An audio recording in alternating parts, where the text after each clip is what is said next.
اعوذ باللہ من الشیطان الرجیم بسم اللہ الرحمن الرحیم۔ اب یہ سخت آیت اور آ گئی، کتب علیکم القتال۔ اب میں نے کہا تھا نا کہ یہ لڑیاں جو ہیں چونکہ بٹی ہوئی ہیں تو ایک لال اور ایک پیلی اور ایک ہری اور ایک نیلی، تو یہ نظر آتی ہے ایک طرف سے کہ کٹے ہوئے ہیں رنگ، ان کو کھول دیں گے تو ہر لڑی مکمل ہو جائے گی، ایک گویا کہ تسلسل ہے۔ کتب علیکم القتال وہو کرہ لکم، مسلمانوں اب تم پر جنگ فرض کر دی گئی ہے اور وہ تمہیں گراں گزر رہی ہے۔ یہ مضمون اصل میں اس سے پہلے سورہ محمد نازل ہو چکی ہے اور اس میں قتال کی فرضیت آ چکی ہے، اس کا نام سورۃ القتال بھی ہے،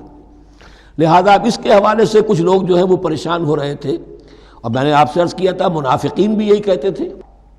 کہ بھائی صلح جوئی سے کام لو، بس دعوت و تبلیغ کے ذریعے سے لوگوں کو ٹھیک راستے پر لاؤ، یہ جنگ ونگ جو ہے لڑائی بھڑائی اس میں تو بہت خرابی ہے، یہ کوئی اچھا کام تو نہیں ہے۔ اب یہاں یہ ہے کہ فرض کیا جا رہا ہے اللہ کی راہ میں جنگ کرنا، تو اس حوالے سے کہا جا رہا ہے، تو اس میں جہاں منافقین کہتے تھے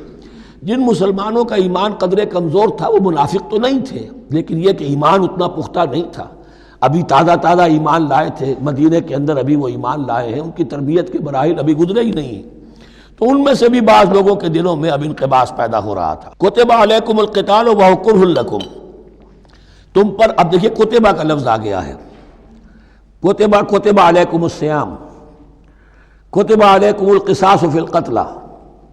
کتب علیکم اذا حضر احدکم الموت ان ترک خیرا الوصیہ، وصیت کا حکم آیا کتبہ، روزے کا حکم آیا کتبہ، اسی طریقے سے فرضیت قتال ہے۔ کتب علیکم القتال وہو کرہ لکم، وہ تمہیں بری لگ رہی ہے، وعسیٰ ان تکرہوا شیئا، اور ہو سکتا ہے کہ تم کسی شے کو ناپسند کرو، وہو خیر لکم، ذرا حالے کہ اسی میں تمہارے لیے خیر ہو، وعسیٰ ان تحبوا شیئا وہو شر لکم، اور ہو سکتا ہے کہ تم کسی چیز کو پسند کرو ذرا حالے کہ وہ تمہارے لیے شر ہو،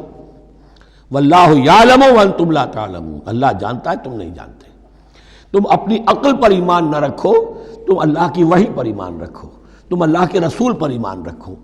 جس وقت کے لیے جو حکم موضوع تھا اس وقت وہ حکم تھا، کفوا ایدیکم، 14 برس تک تمہیں قتال سے منع کیا گیا، اب فرض ہو رہا ہے قتال، اب تمہارے لیے لازم، وقت کا جو ہے امر الحال کو پہچانو۔ اللہ تعالی واللہ یعلم وانتم لا تعلمون، یسألونک عن الشہر الحرام قتال فیہ، اب جب جنگ کا حکم شروع ہو گیا تو اب وہ پوچھتے تھے کہ یہ جو مہینے حرمت والے ہیں، حج کا ہے، عمرے کا ہے، تو اس میں جنگ کرنا کیسا ہے؟ اس لیے کہ سیرت میں یہ واقعہ آتا ہے، وقت نہیں ہے تفصیل سے میں بیان کر سکوں، کہ نخلا کی وادی میں ایک مقابلہ ایسا پیش آ گیا تھا کہ وہ رجب کا مہینے کا بھی دن تھا اور اس میں ہی کوئی قتال ہو گیا، مسلمانوں کے ہاتھوں ہوا یا مسلمانوں کے اوپر ایسی سچویشن ہو گئی کہ انہیں مجبوراً وہ کام کرنا پڑا، اس پر شور اٹھا دیا۔ دیکھو ان لوگوں کا کیا حال ہے، بنے پھرتے ہیں اللہ والے، رسول والے، دین والے، آخرت والے، اور ان کا حال یہ ہے کہ یہ حرمت والے مہینے کے انہوں نے بٹا لگا دیا، اس میں جنگ کی ہے۔ یہ اصل میں ان حضرات کی طرف سے گویا کہ اللہ تعالیٰ اپنے ان مومن بندوں کی طرف سے خود صفائی پیش کر رہے ہیں۔ یسألونک عن الشہر الحرام قتال فیہ، یہ پوچھتے ہیں آپ سے حرمت والے مہینوں میں قتال کا حکم، قل قتال فیہ کبیر، کہہ دیجئے ہاں حرمت والے مہینے میں جنگ کرنا بہت بڑی بات ہے، یعنی بہت بڑا گناہ ہے، لیکن وَصَدٌّ عَن سَبِيلِ اللَّهِ وَكُفْرٌ بِهِ وَالْمَسْجِدِ الْحَرَامِ وَإِخْرَاجُ أَهْلِهِ مِنْهُ أَكْبَرُ عِندَ اللَّهِ، یہ بھی تو دیکھو کہ جن لوگوں نے وہ جرم کیے ہیں کہ جنہوں نے اللہ کے راستے سے روک دیا، اللہ کا کفر کیا،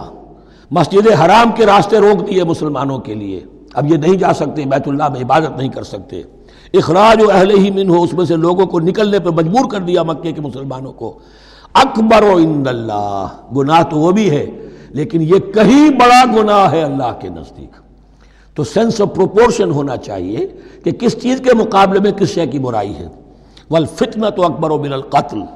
یہ پہلے بھی آ چکا ہے، والفتنۃ اشد من القتل، اب آیا والفتنۃ اکبر من القتل۔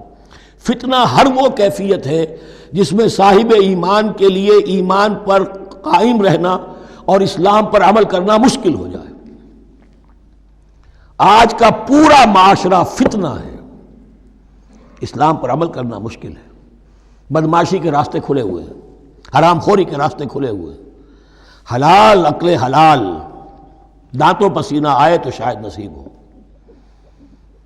شادی کے نکاح کے راستے بند کیے ہوئے ہیں، یہ شرطیں ہیں اور یہ شرطیں ہیں اور یہ شرطیں ہیں اور یہ ہے اور یہ چیزیں لازمی ہیں، اور زنا کے راستے کھلے جائیے۔ جس معاشرے کے اندر جب غلبہ باطل کا ہوگا حق پر چلنا ممکن نہیں رہے گا، وہ جو باطل کا غلبہ ہے وہ سب سے بڑا فتنہ ہے۔ والفتنۃ اکبر من القتل، فتنہ جو ہے بہت بڑی شے ہے قتل کے مقابلے میں۔ ولا یزالون یقاتلونکم حتی یردوکم عن دینکم ان استطاعوا، اور سن لو یہ لوگ تم سے جنگ کرتے رہیں گے یہاں تک کہ لوٹا دیں تمہیں اپنے دین سے، اگر وہ کر سکتے ہوں۔ وہ تو تلے ہوئے ہیں اس پر کہ تمہیں لوٹا کر لے جائیں گے اپنے دین سے۔ یہاں اشارہ ہو رہا ہے مشرکین مکہ کی طرف، کیونکہ اب یہ تمہید چل رہی ہے سورہ بقرہ کے اندر غزوہ بدر کے لیے۔ اب اس کے بعد غزوہ بدر ہونے والا ہے، اس کے لیے ذہنی تیاری۔ وَلَا يَزَالُونَ يُقَاتِلُونَكُمْ حَتَّى يَرُدُّوكُمْ عَنْ دِينِكُمْ إِنِ اسْتَطَاعُوا، وہ تو اپنی سے کوشش کرتے رہیں گے کہ تمہیں تمہارے دین سے پھرا کر لوٹا کر واپس لے جائیں اگر ان میں طاقت ہے۔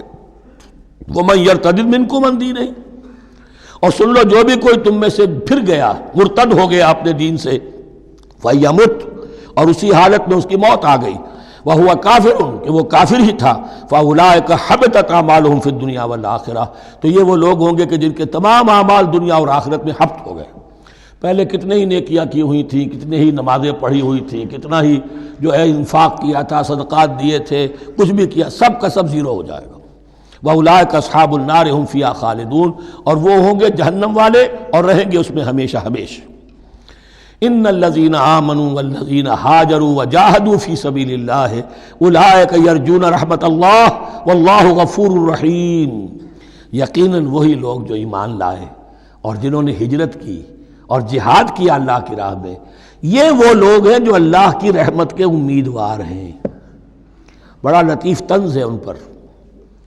جا رہے ہیں حرام کے راستے پر، اللہ رحمت فرمائے گا، اللہ رحمت نہیں فرماتا، اللہ کی رحمت کا مستحق بننا پڑتا ہے۔ اللہ کی رحمت کا مستحق وہی ہے، ان الذین آمنوا والذین ہاجروا وجاہدوا فی سبیل اللہ اولئک یرجون رحمت اللہ، وہ امیدوار ہیں اللہ کی رحمت کے، وہ امید کرے تو ان کی امید بجا ہے۔